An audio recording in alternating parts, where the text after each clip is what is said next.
Lecture में हम लोगों ने देखा था टाइट्रेशंस के ऊपर देखा था कि एसिड बेस टाइट्रेशन और रिडॉक्स टाइट्रेशन दो तरीके के टाइट्रेशन हम लोगों ने पढ़ रखा था। लास्ट क्लास में रिडॉक्स टाइट्रेशन हम लोगों ने कर लिया था, लेकिन उस पे प्रॉब्लम्स हम लोगों ने एग्जांपल्स नहीं सोल्व किया था। आज हम लोग वही स्टार्ट करते हैं रिडॉक्स टाइट्रेशन पे कुछ प्रॉब्लम्स पहले हम लोग स्टार्ट करेंगे और फिर उसके बाद हम लोग बैक टाइट्रेशन और आयोडोमेट्रिक टाइट्रेशन और जो लास्ट में बचा हुआ डबल टाइट्रेशन इसके बारे में पढ़ेंगे।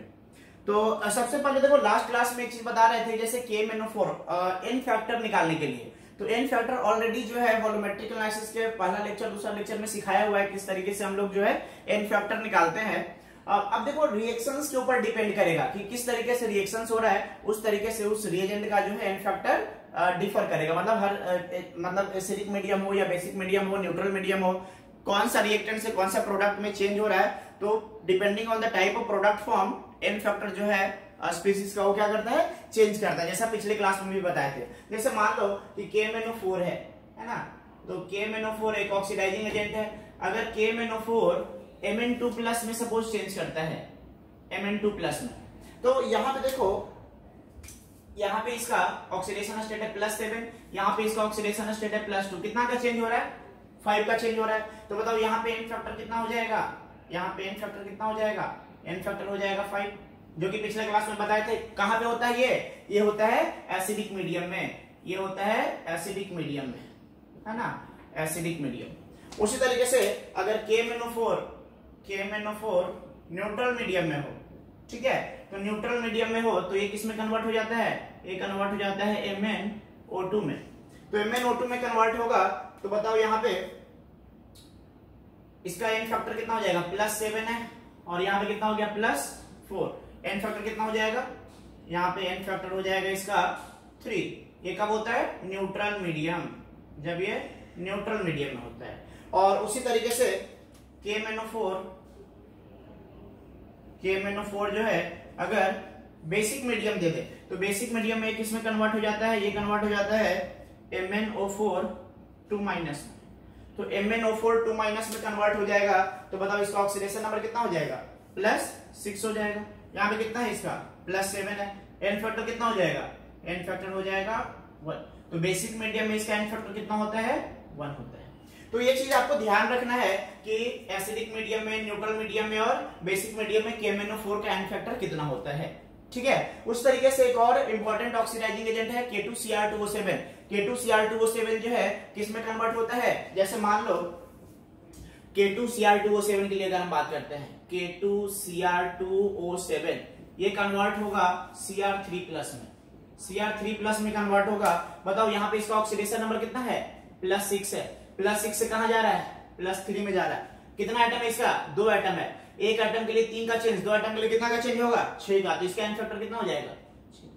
तो डिपेंडिंग ऑन द कि किस तरीके से हमारे पास रिएक्शंस हो रहे हैं, तो एन फैक्टर ऑलरेडी हम लोगों ने कैलकुलेट करना सीख रखा है। लेकिन ये जो है वो इंपॉर्टेंट था KMnO4 का एसिडिक मीडियम, न्यूट्रल मीडियम और बेसिक मीडियम में। ऑलरेडी पिछले क्लास में बताया था कि एन फैक्टर 5 होता है, 3 होता है, 1 होता है। तो इसको आप ध्यान रखेंगे।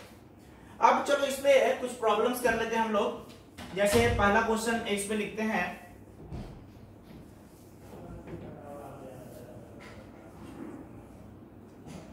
जैसे क्वेश्चन दे रहे हैं आपको निकालना है कि find volume of KMnO4 having molarity 0.01 m. Find volume of KMnO4 having molarity 0.01, which would be required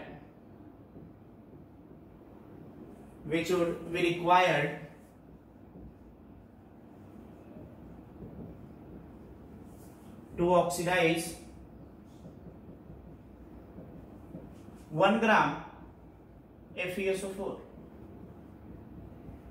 ठीक है। देखो क्वेश्चन क्या है, आपको क्वेश्चन दिया हुआ है कि फाइंड वॉल्यूम ऑफ KMnO4 का वॉल्यूम हमें चाहिए और मोलारिटी दिया हुआ है इसका 0.01। अब देखो यहाँ पे मीडियम इंडिकेट नहीं किया है, तो मैं यहाँ पे लिख दे रहा हूं इन एसिडिक मीडियम। रिएक्शन किस में हो रहा है? एसिडिक मीडियम में। ये देना जरूरी है, अदरवाइज हम लोग KMnO4 का एन फैक्टर कितना लेंगे, क्वेश्चन क्लियर नहीं हो पाएगा। तो जब भी क्वेश्चन दिया रहेगा तो या तो यहीं पे मेंशन कर दिया जाएगा कि एसिडिक मीडियम है या बेसिक मीडियम है या न्यूट्रल मीडियम है, नहीं तो क्वेश्चन के लास्ट में आपको मेंशन किया जाएगा कि reaction is taking place in acidic medium और बेसिक मीडियम और न्यूट्रल मीडियम। ये मेंशन करना क्यों जरूरी है, इससे हमें ये पता चल रहा है कि KMnO4 का एन फैक्टर हमें कितना लेना है।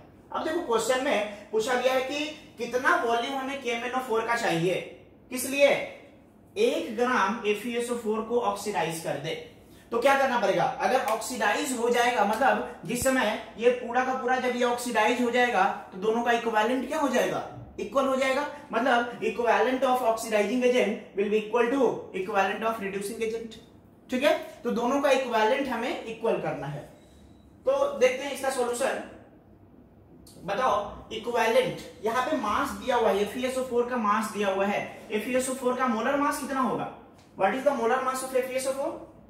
FeSO4 का मोलर मास हो जाएगा 56 प्लस 96 152 है ना, 152 gram per mole. This is the molar mass. Clear है। एन फैक्टर कितना है, N factor of FeSO4 salt है ना, तो एन फैक्टर कैसे निकालते हैं, या तो इसके ऊपर चार्ज या तो इसके ऊपर चार्ज। तो एन फैक्टर कितना हो जाएगा, एन फैक्टर ऑफ FeSO4 कितना हो जाएगा 2। तो ये मोलर मास है FeSO4 का, ये एन फैक्टर है। बताओ इक्विवेलेंट मास कितना हो जाएगा, equivalent mass of FeSO4। Equivalent mass equals to क्या होता है, molar mass upon n factor. Equivalent mass equals to molar mass divided by N factor, पता है ना। तो बताओ मोलर मास हम लोगों ने कैलकुलेट कर रखा है कितना है 152 और एन फैक्टर है 2। तो बताओ मोलर मास कितना हो गया 152 डिवाइडेड बाय 2 कितना हो गया 76। ये क्या हो गया इक्विवेलेंट मास। क्या गिवन मास दिया हुआ है 1, तो नंबर ऑफ इक्विवेलेंट निकल सकता है क्या, नंबर ऑफ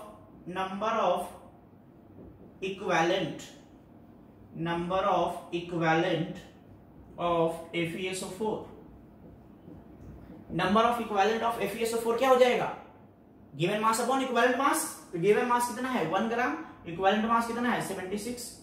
इतना इक्विवेलेंट हमारे पास आ गया किसका, FeSO4 का। और इतना ही इक्विवेलेंट किसका होना चाहिए, KMnO4 का भी होना चाहिए। समझ में आ रही बात, मतलब equivalent of KMnO4 should be equal to equivalent of FeSO4।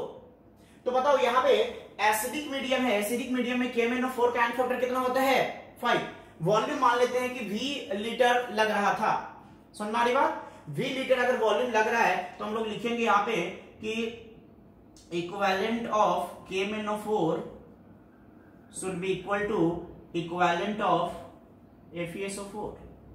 बताओ इक्विवेलेंट क्या होता है, नॉर्मलिटी इनटू वॉल्यूम।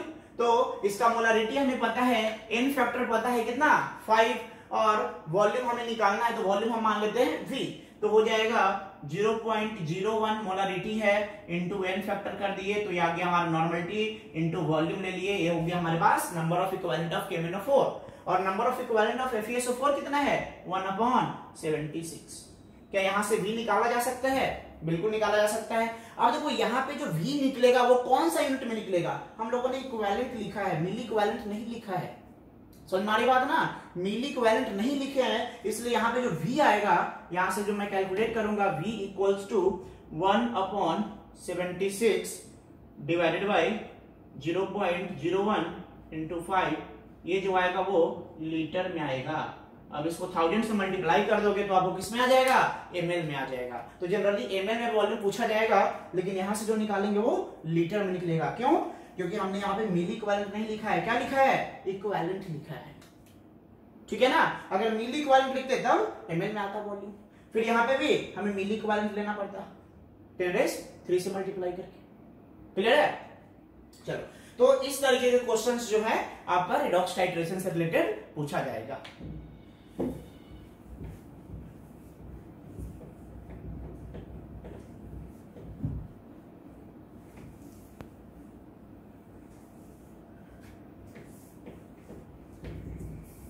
जैसे एक और क्वेश्चन लिखते हैं, इस पे क्वेश्चन है find number of moles of KMnO4 required to completely oxidize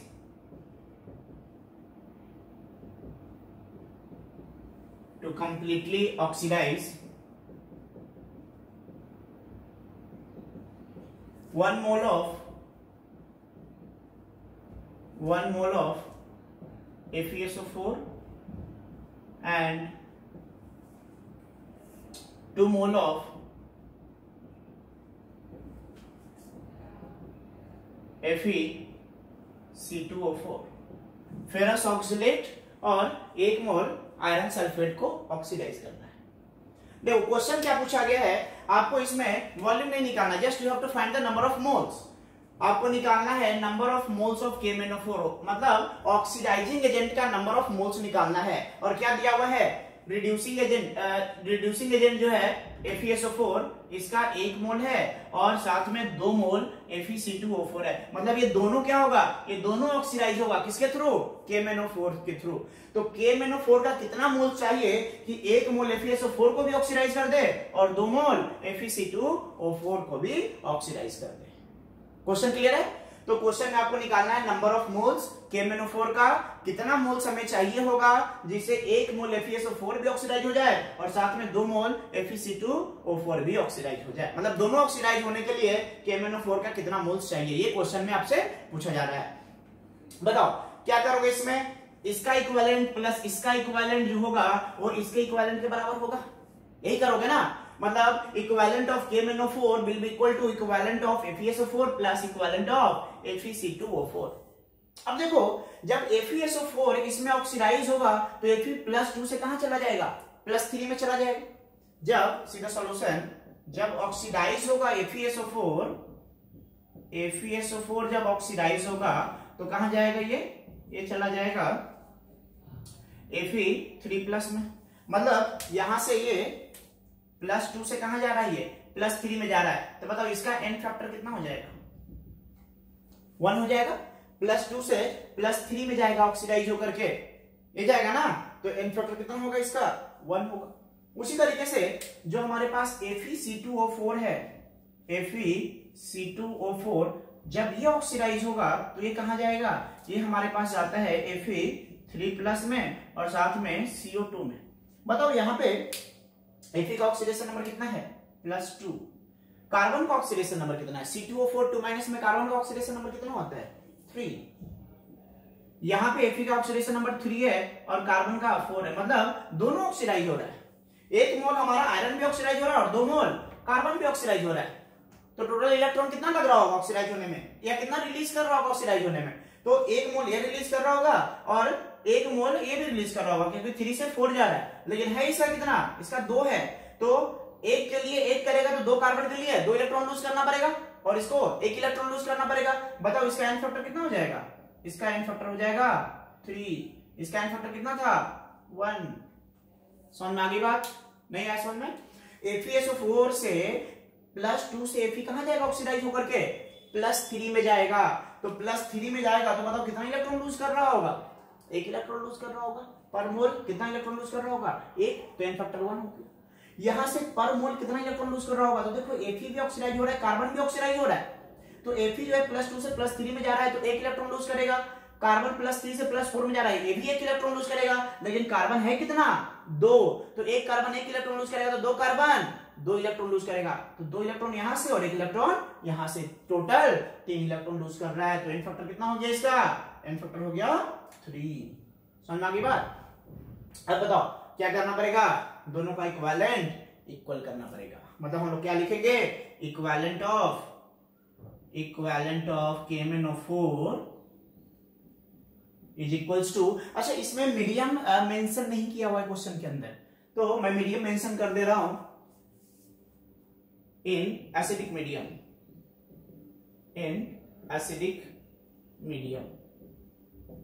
ठीक है ना। मीडियम जो है क्वेश्चन के अंदर मेंशन करना जरूरी है।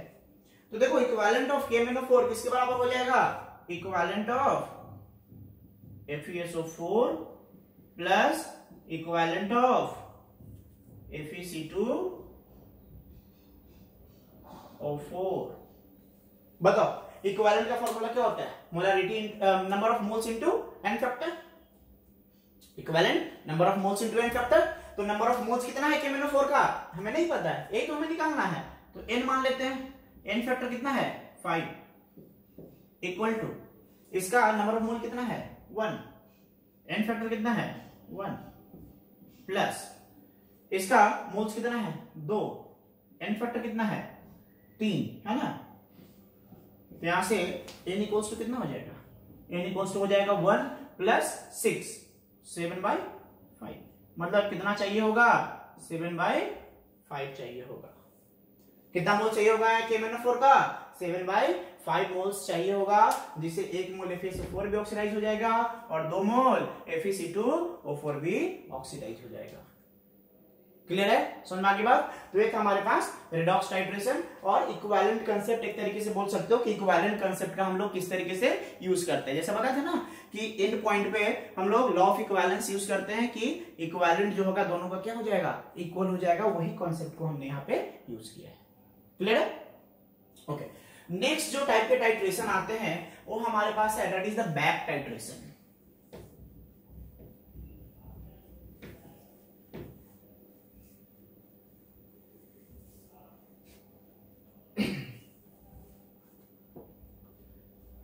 नेक्स्ट हेडिंग लगाएंगे back titration.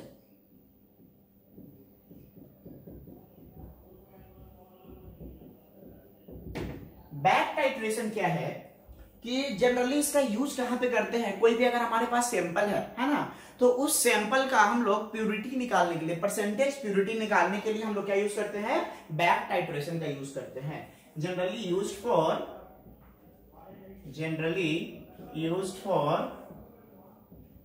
used for determination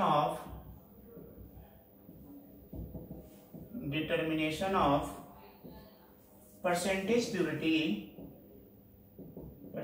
purity of the substance।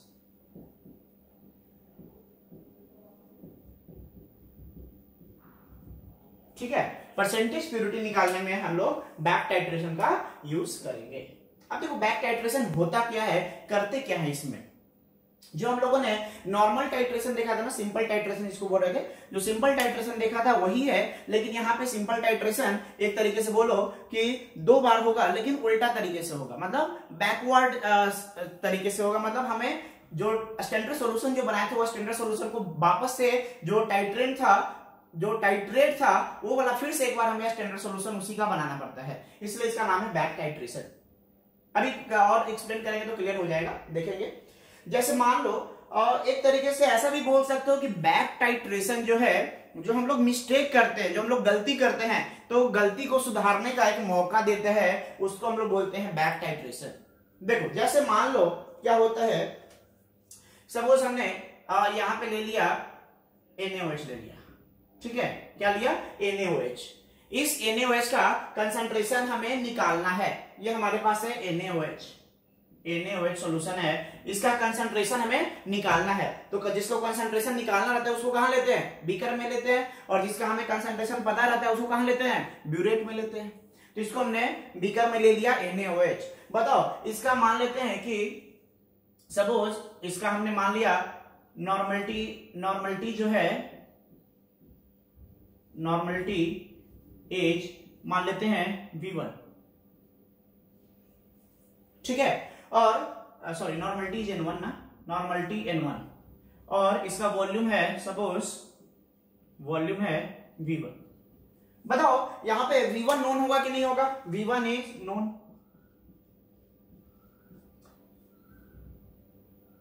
क्यों नोन होगा, क्योंकि बीकर में जो हमने NaOH रखा होगा उसको हमने मेजरिंग सिलेंडर से मेजर करके रखा है। क्या यहाँ पे नॉर्मलिटी N1 नोन होगा या नहीं होगा, नहीं होगा, यही तो निकालना है हमें। नॉर्मलिटी N1 जो है दिस इज अननोन, ये हमें फाइंड आउट करना है, ठीक है। तो क्या करेंगे, यहां पे हमारे पास क्या है, बेस है, तो स्टैंडर्ड सॉल्यूशन जो बनाएंगे वो किसका बनाएंगे, एसिड का बनाएंगे। तो यहां पे हमने एक स्टैंडर्ड सॉल्यूशन बना लिया, यहां पे हमने एक स्टैंडर्ड सॉल्यूशन बनाया जिसको ब्यूरेट में रख दिया, ठीक है। तो इस ब्यूरेट में हमने क्या किया, एक स्टैंडर्ड सॉल्यूशन फिल कर दिया, कौन सा, एसिड का। सपोज कोई भी एसिड ले लिया, मान लो यहाँ पे HCl सॉल्यूशन ले लिया, तो HCl सॉल्यूशन यहाँ पे कैसे सॉल्यूशन की तरह काम कर रहा है, स्टैंडर्ड सॉल्यूशन की तरह काम कर रहा है। तो क्या HCl सॉल्यूशन का नॉर्मलिटी जो है वो हमें पता होगा या नहीं पता होगा?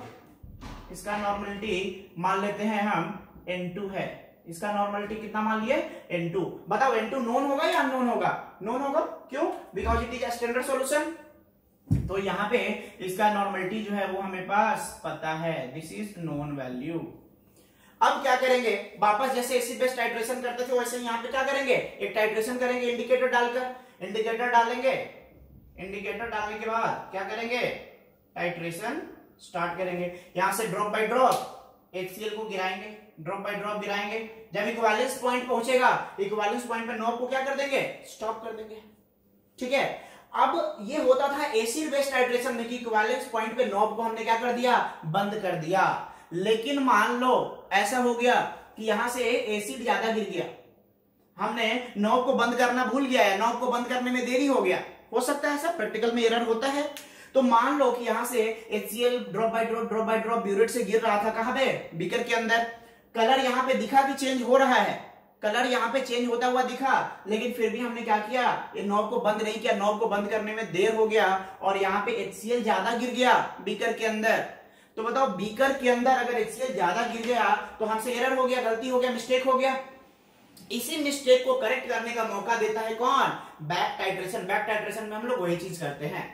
अब देखो जैसे ही यहाँ पे HCl ड्रॉप बाय ड्रॉप गिरा, जिस समय न्यूट्रलाइज होना था पूरा का पूरा, उस समय इस नॉब को बंद करना था, लेकिन मिस्टेक से क्या हो गया, नॉब को हम बंद नहीं कर पाए। तो बताओ ये जो बीकर है इसके अंदर क्या हो जाएगा, सोल्यूशन एसिडिक रहेगा, न्यूट्रल रहेगा या बेसिक रहेगा? HCl ज्यादा हो गया है इसके अंदर, NaOH पूरा का पूरा न्यूट्रलाइज हो चुका था, उसके बाद जो है इसमें एक्स्ट्रा HCl आ गया, सोल्यूशन कैसे हो गया, एसिडिक हो गया। जबकि होना क्या चाहिए था, सोल्यूशन को न्यूट्रल होना चाहिए था, लेकिन एसिडिक हो गया। क्यों, हमारे मिस्टेक की वजह से, हमने सही समय पे नॉब बंद नहीं किया। तो क्या करेंगे अब हमारे पास एक और मौका है, देखो क्या करते हैं। तो जैसे ही सपोज कि वॉल्यूम जो है HCl का इतना यूज हो गया, इतना यूज हो गया, यूज होना चाहिए था इससे ज्यादा या इससे कम, न्यूट्रल के लिए इससे ज्यादा यूज होना चाहिए था, इससे कम यूज होना चाहिए था, कम यूज होना चाहिए था, लेकिन हमने क्या कर दिया, ज्यादा वॉल्यूम यूज कर लिया, ज्यादा वॉल्यूम यूज कर लिया, किसका, एसिड का। तो बताओ यहाँ पे मान लो कि वॉल्यूम जो यूज कर लिया, वॉल्यूम जो यूज कर लिया हमने, दैट इज V2। क्या ये V2 हमें नोन होगा या नहीं होगा, बिल्कुल पता होगा, यहां से ब्यूरेट के रीडिंग से हमें पता चल जाएगा, ये हमें पता है। अब जो ये सॉल्यूशन बना, मतलब टाइट्रेशन के बाद जो V2 वॉल्यूम हमने यूज कर लिया, नॉर्मलिटी N1 का, N2 नॉर्मलिटी का V2 वॉल्यूम यूज किया है, किसका, HCl का, कहां पे, इस बीकर में NaOH को न्यूट्रलाइज करने के लिए। लेकिन एसिड जितना जाना चाहिए था उससे ज्यादा एसिड हमने गिरा दिया, तो ये सॉल्यूशन क्या हो जाएगा, एसिडिक हो जाएगा। ये सॉल्यूशन एसिडिक हो जाएगा क्योंकि इसमें HCl का अमाउंट ज्यादा होगा। मेरी बात समझ में आ रही है? जैसे जितना न्यूट्रलाइजेशन पे रोक देना चाहिए था उतना पे नहीं रोक दिए, उससे ज्यादा एसिड गिरने दिए, तो ये सॉल्यूशन कैसा हो गया है, अब एसिडिक। अभी एंड पॉइंट नहीं पहुंचा, एंड पॉइंट से हम लोग पार कर चुके हैं, एंड पॉइंट और पहले ही आना था, जब ये यहां था तभी आना था, लेकिन और हम एक्स्ट्रा गिराए हैं, मतलब एंड पॉइंट से पार कर चुका है ये। ठीक है, तो अब क्या करेंगे, एक जो हमारे पास जो बीकर, इस बीकर को जिसमें एक्स्ट्रा आ चुका है HCl, उस बीकर को वापस से हम लोग क्या करेंगे, एक नया स्टैंडर्ड सॉल्यूशन बनाएंगे। अब देखो ये जो हमने बीकर लिया, इस बीकर में HCl एक्सेस में था, है ना, NaOH ऑलरेडी न्यूट्रलाइज हो चुका है, और इसमें HCl क्या है, एक्सेस में है, एक्सेस HCl। बताओ कितना इक्विवेलेंट एक्सेस होगा, तो इसका इक्विवेलेंट कितना था, N1 इंटू V1, इसका इक्विवेलेंट कितना है, N2 इंटू V2, तो एक्सेस कितना होगा, N2 V2 minus N1 V1, यही एक्सेस होगा ना। मतलब यहां पे जो एक्सेस HCl होगा उसका इक्विवेलेंट कितना होगा, तो देखो हमने टोटल दिया है N2 into V2 equivalent acid का, N1 into V1 equivalent base का था, लेकिन दोनों इक्वल नहीं है, ये ज्यादा है, तो ये कितना ज्यादा होगा, N2 V2 minus N1 V1, इतना ही ज्यादा होगा ना। मतलब इसमें ये जो सॉल्यूशन हमने लिया है एक्सेस HCl वाला, इसमें HCl का इक्विवेलेंट कितना होगा, यहां पे अगर हम लिखना चाहें कि इक्विवेलेंट ऑफ HCl वो कितना होगा, तो हो जाएगा N2V2 माइनस N1V1, इसी के बराबर होगा, क्योंकि N2V2 एसिड वाला था, N1V1 बेस वाला था, तो कुछ एसिड बेस से न्यूट्रलाइज हो गया होगा और बाकी जो एक्सेस पड़ा होगा वो इसके अंदर बचा हुआ है। समझ में आ गई बात। अब क्या करेंगे हम लोग, अब क्या करेंगे, यहां पे फिर से हम लोग एक स्टैंडर्ड सॉल्यूशन बनाएंगे, फिर से एक स्टैंडर्ड सॉल्यूशन बनाएंगे।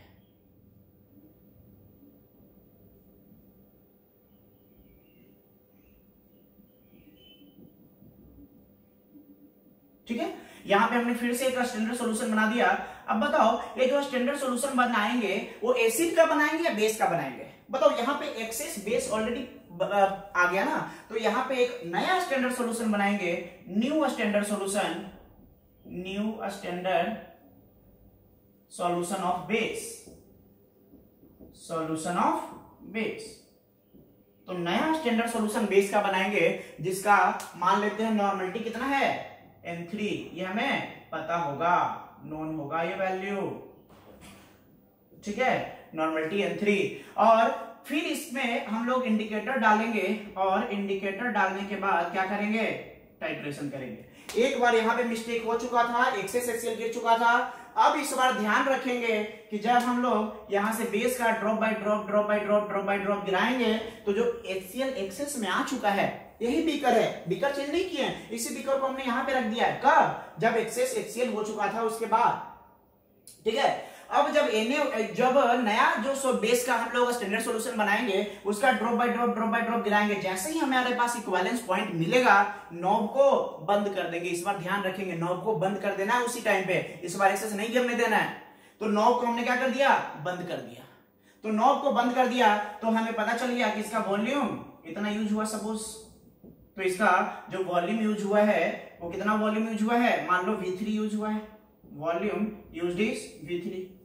तो ये इसका इक्विवेलेंट जो नया बेस जो बनाए थे, जो नया बेस का स्टैंडर्ड सॉल्यूशन बनाए थे उसका कितना इक्विवेलेंट यूज हो गया, N3 into V3, मतलब वही किसके बराबर होगा, एक्सेस ऑफ HCl के जितना इक्विवेलेंट रहा होगा उसी को न्यूट्रलाइज किया है। मतलब हम लोग लिख सकते हैं कि यहां से N3 into V3 जो होगा वो किसके बराबर होगा, N2 into V2 minus N1 into V1 के बराबर होगा। आगे बात समझ में। अब देखो यहाँ पे हमें क्या क्या पता है, क्या ये V3 हमें नोन होगा, बिल्कुल नोन होगा। कैसे, इसके रीडिंग से। क्या ये स्टैंडर्ड सॉल्यूशन हम बनाए हैं तो इसका N3 पता है। क्या यहाँ पे N2 और V2 पता था, क्या यहाँ पे V1 पता है, तो केवल अननोन क्या बच गया, N1 ही तो बच गया। तो ये जो इक्वेशन हमारे पास बना है N3V3 equals to N2V2 minus N1V1, इसमें हमें सब चीज पता है, केवल एक चीज नहीं पता है, कौन सा, N1। तो क्या ये linear equation in one variable हो गया, क्या हम N1 के लिए इसको सोल्व कर लेंगे तो क्या हमें इस सॉल्यूशन का नॉर्मलिटी मिल जाएगा। तो यही है हमारे पास बैक टाइट्रेशन। समझ में आ गई बात। तो बैक टाइट्रेशन में बेसिकली हमने किया क्या कि जो हमने बेस लिया था या एसिड जो भी लेंगे, यहाँ पे हमने बेस लिया है, तो जो बेस लिया था उसको अगर हम एसिड के साथ टाइट्रेट करा रहे हैं तो जहां पे इक्विवेलेंस पॉइंट आना चाहिए था वहीं पे हमें नॉब को बंद कर देना चाहिए था, लेकिन मिस्टेक से उस समय बंद नहीं हो पाया। HCl क्या गिर गया, एक्सेस गिर गया। तो एक्सेस गिर गया तो कितना HCl एक्सेस है, कितना इक्विवेलेंट उसका बचा हुआ रहेगा HCl का।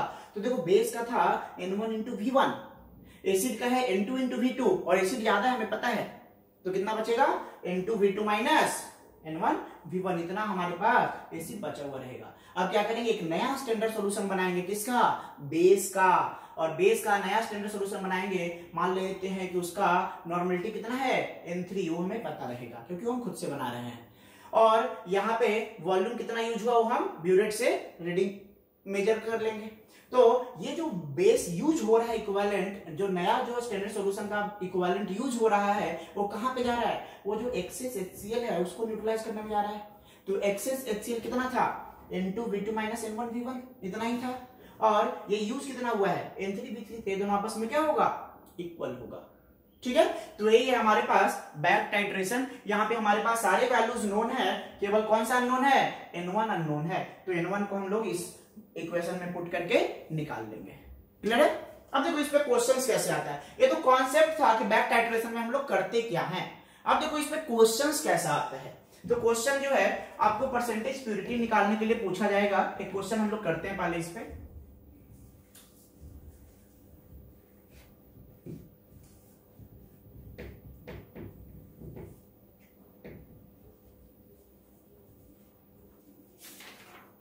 जैसे मैं यहां पे क्वेश्चन लिख रहा हूं, क्वेश्चन है 20 gram sample of barium hydroxide is dissolved in 10 ml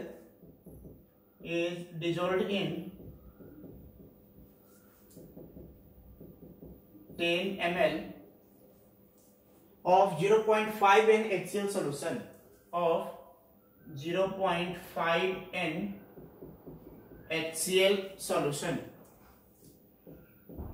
ठीक है, इसमें उसको डिसॉल्व करते हैं। आगे दिया हुआ है कि the excess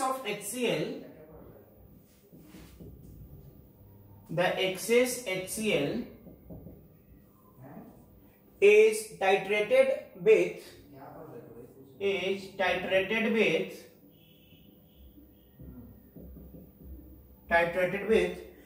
0.2 n NaOH, 0.2 n NaOH। ठीक है, आगे दिया हुआ इसमें कि वॉल्यूम ऑफ NaOH यूज्ड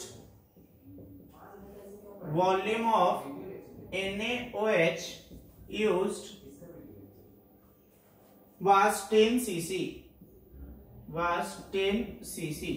आपसे पूछा जा रहा है कि calculate the percentage purity of BaOH whole twice। Find percentage purity of BaOH whole twice। देखो क्वेश्चन क्या दिया है, ध्यान से समझो। क्वेश्चन है कि हमारे पास 20 ग्राम सैंपल है, किसका? बेरियम हाइड्रोक्साइड का। तो बेरियम हाइड्रोक्साइड क्या है? एक बेस है। तो इसको सबसे पहले क्या किया गया? HCl के साथ टाइट्रेट किया गया, लेकिन HCl क्या हो गया? एक्सेस हो गया। कैसे पता चल रहा है? यहाँ पे लिखा हुआ है आगे क्वेश्चन में। मतलब पहले हमने क्या किया कि जो हमारे पास बेस था, बेस में जैसे मान लो कि हमारे पास बेस था, किसका बेस है ये हमारे पास सॉल्यूशन है बेरियम हाइड्रोक्साइड का। तो बेरियम हाइड्रोक्साइड को जब हम लोगों ने टाइट्रेट कराया किसके साथ? HCl के साथ। HCl के साथ इसको, इसमें HCl है, टाइट्रेट कराया तो HCl जो इसमें एक्सेस गिर गया। अब HCl एक्सेस गिर गया तो ये हमारे पास बेस था, एक्सेस HCl गिर जाने की वजह से ये सॉल्यूशन फिर कैसा हो जाएगा? एसिडिक। और इस एसिडिक सॉल्यूशन का वापस क्या किया गया है? NaOH के साथ टाइट्रेट कराया गया है ना। तो आपको पता करना है कि इसके अंदर एक्चुअल में बेरियम हाइड्रोक्साइड कितना था। 20 ग्राम सैंपल तो लिया था, लेकिन एक्चुअल में बेरियम हाइड्रोक्साइड कितना था उसके अंदर, वही उसका आपको परसेंटेज प्योरिटी निकालना है। तो देखो इसमें क्या करेंगे हम लोग, सबसे पहले हम लोग क्या कर लेते हैं, सबसे पहले हम लोग देख लेते हैं कि जो एक्सेस HCl वो कितना इक्विवेलेंट था। तो एक्सेस HCl मान लो कि इसका इक्विवेलेंट जो है NaOH का वो कितना यूज हो रहा है। सीधा solution equivalent of NaOH used, कितना इक्विवेलेंट यूज हुआ है NaOH का? तो NaOH का नॉर्मलिटी है 0.2 और वॉल्यूम यूज हुआ है 10 cc। cc मतलब होता है ml, cubic centimetre. 1 cubic centimetre equals to 1 ml। तो NaOH का वॉल्यूम यूज हुआ है 10 ml और इसका नॉर्मलिटी है 0.2 n। तो हम लोग यहाँ पे मिली इक्विवेलेंट निकाल लेते हैं। मिली इक्विवेलेंट ऑफ NaOH कितना हो जाएगा? 0.2 into 10, that is 2 milli equivalent. ठीक है, 2 मिली इक्विवेलेंट जो है NaOH का यूज हुआ है। अब बताओ ये NaOH का जो मिली इक्विवेलेंट यूज हुआ है किसको न्यूट्रलाइज किया होगा? एक्सेस HCl को न्यूट्रलाइज किया होगा। अब बताओ HCl कितना यूज हुआ है टोटल? 10 ml है और 0.5 n है। अब देखो यहां पे हम निकाल लेते हैं मिली इक्विवेलेंट ऑफ HCl यूज्ड। बताओ कितना HCl यूज हुआ है मिली इक्विवेलेंट? 10 ml है और 0.5 n है, तो कितना हो गया? 5 मिली इक्विवेलेंट। अब देखो 5 मिली इक्विवेलेंट हमने HCl का यूज किया है, जिसमें 2 मिली इक्विवेलेंट जो है वो NaOH न्यूट्रलाइज किया है। सुन मेरी बात, जो एसिड यूज हुआ था 5 मिली इक्विवेलेंट NaOH, जिसमें 2 मिली इक्विवेलेंट कौन न्यूट्रलाइज कर रहा है? NaOH से न्यूट्रलाइज हो रहा है, तो बाकी 3 मिल इक्विवेलेंट को न्यूट्रलाइज कर रहा होगा barium hydroxide. This is also a base. समझ में आ रही बात? तो मिल इक्विवेलेंट जो है बेरियम हाइड्रोक्साइड का वो कितना हो जाएगा, दिस माइनस दिस।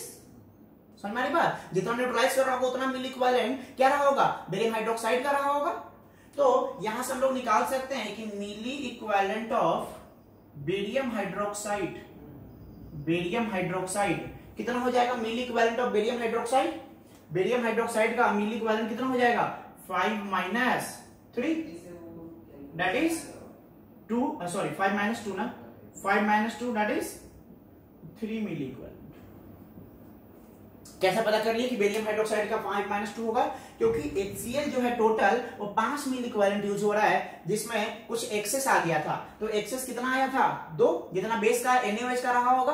तो बाकी 3 जो है वो किससे न्यूट्रलाइज हुआ होगा, बेरियम हाइड्रोक्साइड से न्यूट्रलाइज हुआ होगा। मतलब मिली इक्विवेलेंट ऑफ बेरियम हाइड्रोक्साइड हमारे पास आ गया 3। अब देखो मिली इक्विवेलेंट 3 आ गया, तो इक्विवेलेंट कितना हो जाएगा,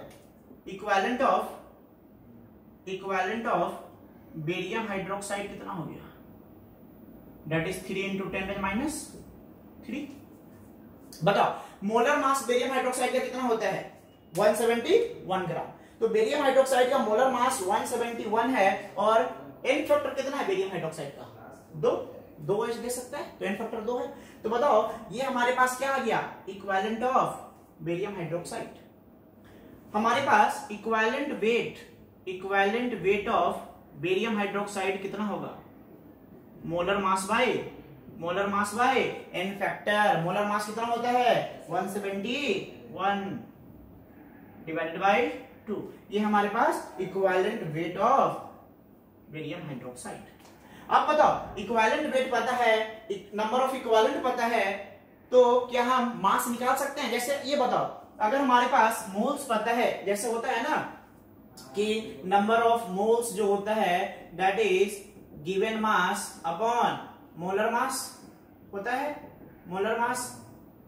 तो बताओ अगर हमें मास निकालना है, क्या मोलर मास को नंबर ऑफ मोल्स से मल्टीप्लाई कर देंगे तो मास निकल जाएगा।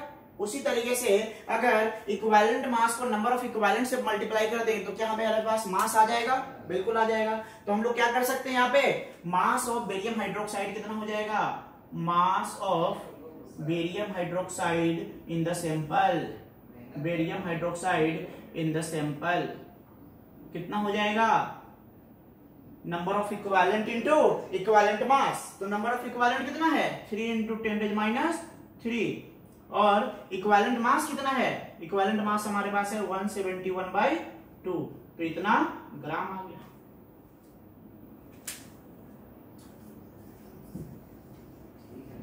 अब देखो हमारे पास सैंपल में था कितना ग्राम, सैंपल हमारे पास 20 ग्राम का है, 20 ग्राम का सैंपल है, लेकिन हमारे पास बेरियम हाइड्रोक्साइड एक्चुअल में मिल कितना रहा है।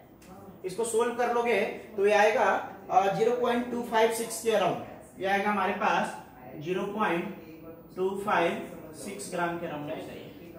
समझ में बात, मतलब हमारे पास 20 ग्राम सैंपल लिए थे किसका, बेरियम हाइड्रोक्साइड का, लेकिन उसमें एक्चुअल में प्योर कितना है, 0.256 ग्राम ही प्योर है।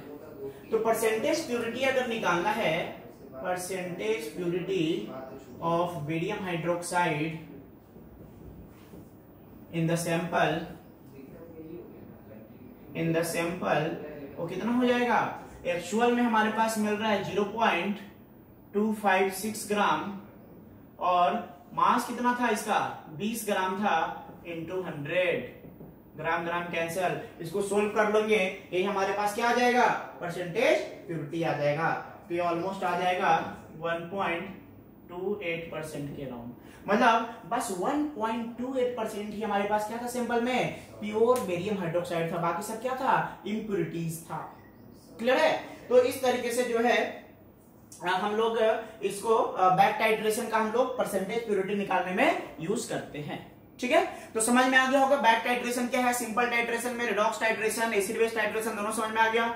ओके, नेक्स्ट क्लास में जो है हम लोग आयोडोमेट्रिक टाइट्रेशन और डबल टाइट्रेशन के बारे में भी डिस्कस कर लेंगे। ठीक है, ओके, थैंक यू।